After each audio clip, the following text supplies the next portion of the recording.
नमस्कार, स्वागत आप कर रहे हैं न्यूज 24 पर। मैं हूं प्रिंस लांबा। हरियाणा प्रदेश के अंदर भाजपा ने लंबे इंतजार के बाद अपना राज्यसभा उम्मीदवार चयनित कर लिया और नए चेहरे पर मुहर लगाते हुए बीजेपी ने अपनी ही पार्टी के कई बड़े नेताओं को सियासी खात्मे पर धकेलने का भी काम कर दिया है। हम बात कर रहे हैं राज्यसभा के खाली सीट को लेकर, जिस पर बीजेपी ने रेखा शर्मा को उम्मीदवार घोषित करते हुए अपनी ही पार्टी के कई बड़े नेताओं को, धुरंधरों को खुडे लाइन लगाने का काम कर दिया। यानी कि भाजपा के वो तमाम नेता जो राज्यसभा सांसद बनना चाहते थे, जिनके सामने अपनी राजनीति को बचाने के लिए राज्यसभा सांसद बनना ही एकमात्र मौका बचा हुआ था, एकमात्र चांस बचा हुआ था, लेकिन बीजेपी ने उन सभी को साइड लाइन करके, उन सभी को ठिकाने लगाकर, किनारे लगाकर उनकी सियासत पर पानी फेरने का काम कर दिया है, उनकी राजनीति को गर्त में धकेलने का काम कर दिया है, या फिर यूं कहें कि हाशिए पर धकेल दिया है। और आपको बता दें कि सूची में सबसे बड़ा नाम कुलदीप बिश्नोई का है। कुलदीप बिश्नोई जो लंबे समय से भाजपा के अंदर रहकर मेहनत कर रहे हैं, खून पसीना बहा रहे हैं, लेकिन जिस तरीके से उन्होंने मेहनत की, जिस हिसाब से उन्होंने भाजपा के लिए काम किया, उस लिहाज से उनको वापस कुछ नहीं मिला। अनेक मौके ऐसे आए जब कुलदीप बिश्नोई को भाजपा की तरफ से नजरअंदाज किया गया, जब कुलदीप बिश्नोई को बीजेपी की तरफ से पीछे छोड़ दिया गया, जब कुलदीप बिश्नोई को भाजपा की तरफ से किनारे करने का काम किया गया और उनके स्थान पर दूसरे नेताओं को महत्व मिला, तवज्जो मिली, मान सम्मान मिला, पद प्रतिष्ठा मिली और जिम्मेवारियां मिली, लेकिन कुलदीप बिश्नोई बैठे रहे, मुंह ताकते रह गए। और एक बार फिर राज्यसभा सांसद के तौर पर रेखा शर्मा को चयनित करने के बाद, जो कि राष्ट्रीय महिला आयोग की 9 वर्ष तक चेयरपर्सन रही हैं, और अब जो है बीजेपी ने उनको राज्यसभा भेजने का काम कर दिया, तो ऐसे में कुलदीप बिश्नोई एक बार फिर बैठे बिठाए रह गए। कुलदीप बिश्नोई को घर बिठाने का काम, कुलदीप बिश्नोई का बस्ता पैक करने का काम भाजपा ने कर दिया है। आपको बता दें कि कुलदीप बिश्नोई भाजपा से पूर्व में कांग्रेसी नेता के रूप में जाने जाते थे, और कांग्रेस में कोई छोटे मोटे नेता नहीं बल्कि सीएम पद के दावेदार होते थे। ऐसे में सीएम पद का दावेदार जो भाजपा में शामिल हुआ, अपनी पुरानी पार्टी को छोड़ दिया, टाटा बाय बाय बोला, और उसी ख्वाब के साथ कि यहां पर उनको मुख्यमंत्री बनने का मौका जरूर मिलेगा। लेकिन मुख्यमंत्री बनना तो दूर की बात रही, दूर की कौड़ी रही। बीजेपी के अंदर कुलदीप बिश्नोई आज एक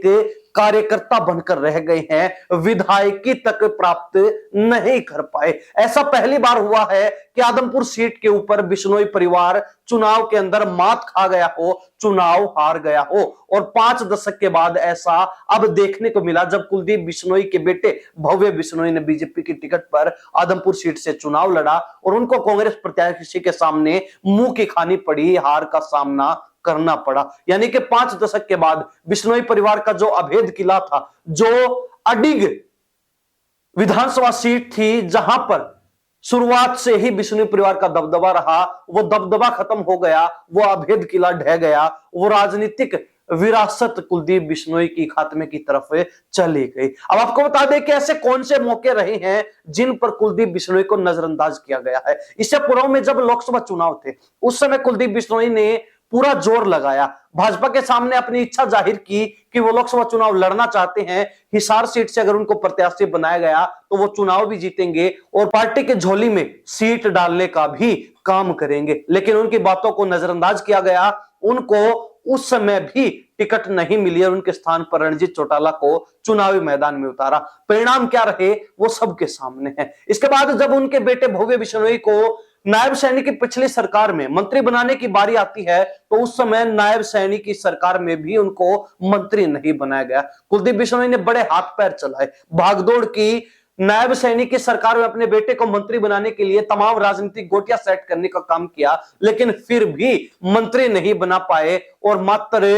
एक उपचुनाव जीतकर विधायक बनकर ही रह गए। इसके बाद जब बारी आती है पिछली बार की राज्यसभा सीट की, तो वहां पर भी कुलदीप बिश्नोई राज्यसभा सांसद बनकर अपनी राजनीति को चमकाने का ख्वाब देख रहे थे, लेकिन किरण चौधरी ने उनके ख्वाब पर पानी फेर दिया, उनकी उम्मीदों को तोड़ दिया। क्योंकि कुलदीप बिश्नोई के बाद भाजपा में शामिल होने वाली किरण चौधरी को हाथों हाथ भाजपा ने राज्यसभा भेजने का काम किया, राज्यसभा सांसद बनाया, उनकी बेटी को चुनावी मैदान में उतारकर विधायक भी बनाया और साथ में पार्टी के अंदर मंत्री भी बना दिया, जिसके बाद कुलदीप बिश्नोई को दुगनी टीस लगी और कुलदीप बिश्नोई के बेटे भव्य बिश्नोई के चुनाव हारने के बाद उनके सामने अपनी राजनीति को जिंदा रखने के लिए एक आखिरी मौके की भी नौबत आन पड़ी। ऐसे में कुलदीप बिश्नोई ने आखिरी चांस के रूप में देखते हुए इस राज्यसभा सीट को लेकर भी बड़ा जोर लगाया, बड़ी जोर आजमाइश की, लेकिन फिर भी उनकी दाल नहीं गल पाई, उनकी एक न चली और भाजपा ने फिर से मनमानी करते हुए, उनको नजरअंदाज करते हुए, उनको किनारे करते हुए रेखा शर्मा को राज्यसभा भेजने का काम किया। ऐसे में अब कुलदीप बिश्नोई जो अनेक मौकों पर नजरअंदाज हुए, अनेक मौकों के ऊपर उनको हाशिए की तरफ धकेलने का काम भाजपा ने किया, उनकी अपनी ही पार्टी ने किया, अपने ही नेताओं ने किया, और अब वही कुलदीप बिश्नोई भाजपा के अंदर अपने आप को ठगा सा महसूस कर रहे हैं, क्योंकि अनेक मौकों के ऊपर जब उनकी जरूरत थी तो उनका पूरा इस्तेमाल किया गया, भरपूर इस्तेमाल किया गया, और अब जब उनके वापस लेने की बारी आती है तो उनको यूज करके थ्रो कर दिया गया। यानी कि कुलदीप बिश्नोई के साथ भाजपा ने यूज एंड थ्रो की पॉलिसी अपनाई और उसका नतीजा यह रहा कि आज कुलदीप बिश्नोई की राजनीति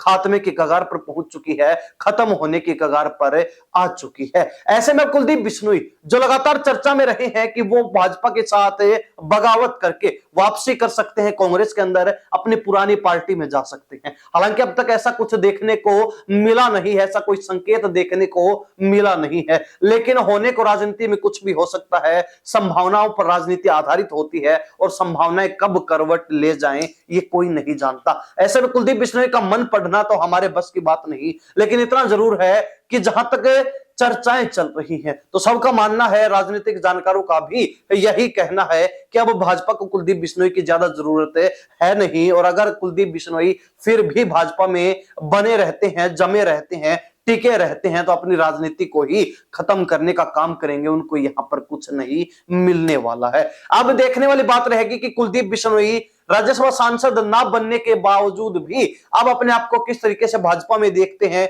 क्या वो बीजेपी से अलग होंगे, अपनी पुरानी पार्टी में दोबारा एंट्री लेंगे, या फिर भाजपा में ही जमे रहेंगे? क्या कुछ फैसला कुलदीप बिश्नोई लेंगे, ये उन पर निर्भर करता है। लेकिन हरियाणा प्रदेश की जनता इस बारे में क्या राय रखती है, कमेंट के माध्यम से जरूर लिख दीजिए। इन्हीं सब बातों के साथ हूं प्रिंस लांबा, हरियाणा न्यूज 24। नमस्कार, जय हिंद।